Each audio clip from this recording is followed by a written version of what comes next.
Hey everyone and welcome to the channel. My name is Ash and I'm here with a review of Classic Sport Driving on Steam. Now, this came out in June 2023, developed and published by Pixel Rappers, who were kind enough to send me a copy to try it out and see what I thought of it. So huge thank you to them for that.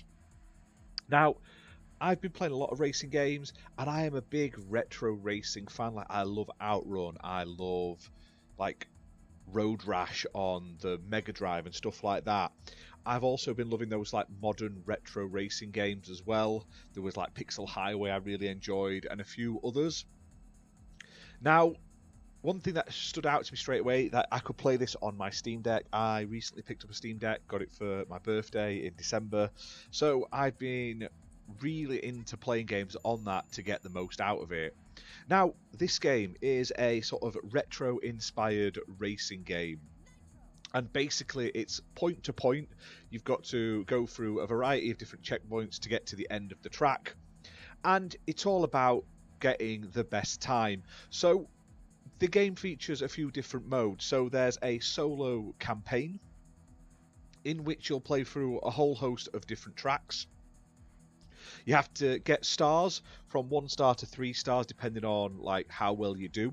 And what I did like about it is the marker for your stars for that time shows on the track as if it's like a car driving. There's nothing there, it's just like the stars in front of you, but it really shows you how far you're either pulling up to it or falling behind from it, and it really makes you sort of push to get like as quick to it as possible, which I did like. Now, the campaign isn't massive. You'll get through it in about an hour and a half, 2 hours.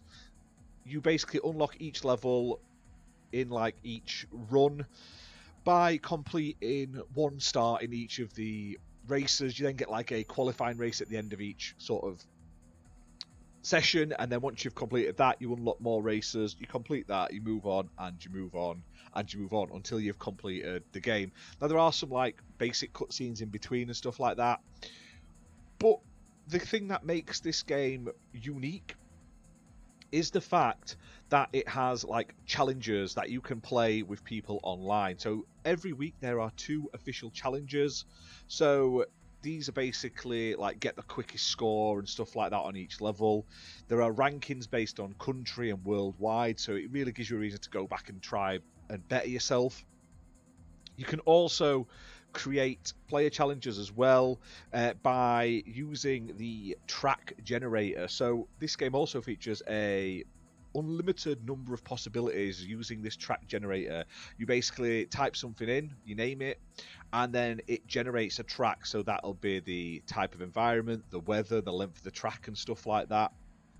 You can share that with your friends, and you can also like have the fastest time on the leaderboards, which is really cool. Now, gameplay-wise, it's very straightforward. You only have 1 car in the game. That's probably my only downside. You have the same car. Now, you can change the colours on it, which I did. You can go out and change the colours on it. But in general, it's just the same car. Now, there's loads of cars on the track that you'll avoid. They don't really matter. You're not in a position or anything like that. It's all about making sure you don't run out of time to get through each checkpoint. Each checkpoint gets you more time, and it's basically to get to the end of each track. Track lengths vary, and they're across a variety of different environments. I like the dark, like the evening environments. I thought they just looked really cool with like the sort of city in the distance. But I also enjoyed like the forest levels and the sort of desert levels. Now, this really gives me sort of vibes of Outrun and stuff like that.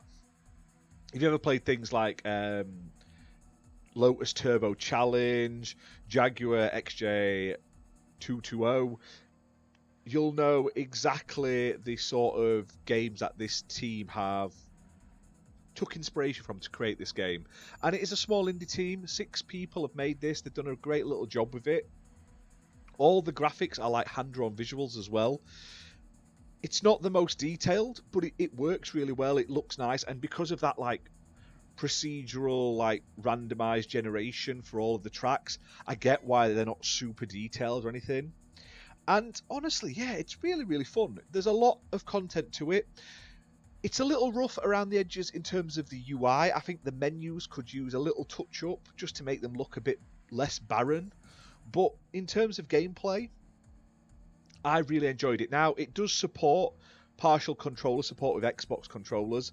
You can also fully customize your key like layout. I mean, I played this on the Steam Deck, but I also played it on my laptop, and I just had like W as forward, A and D as left and right, and S as brake, and that's all you need is literally 4 buttons to play.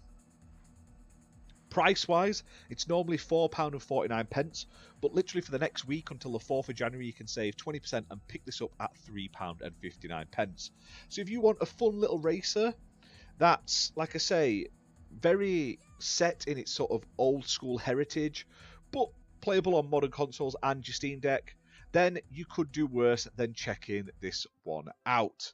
And yeah, 16 levels in the campaign, a variety of different environments and tracks, lots of customization, and lots of leaderboards and like a rotating weekly challenge or two that'll keep you coming back and trying to better yourself as you're playing. There's also multiple difficulty levels as well, depending on how good you are at the game. So hit that like button, hit subscribe, guys, and let us know what you think of this game down in the comments below. And are there any other racing games you'd like to see us check out? But other than that, guys, we'll see you very soon. Bye for now.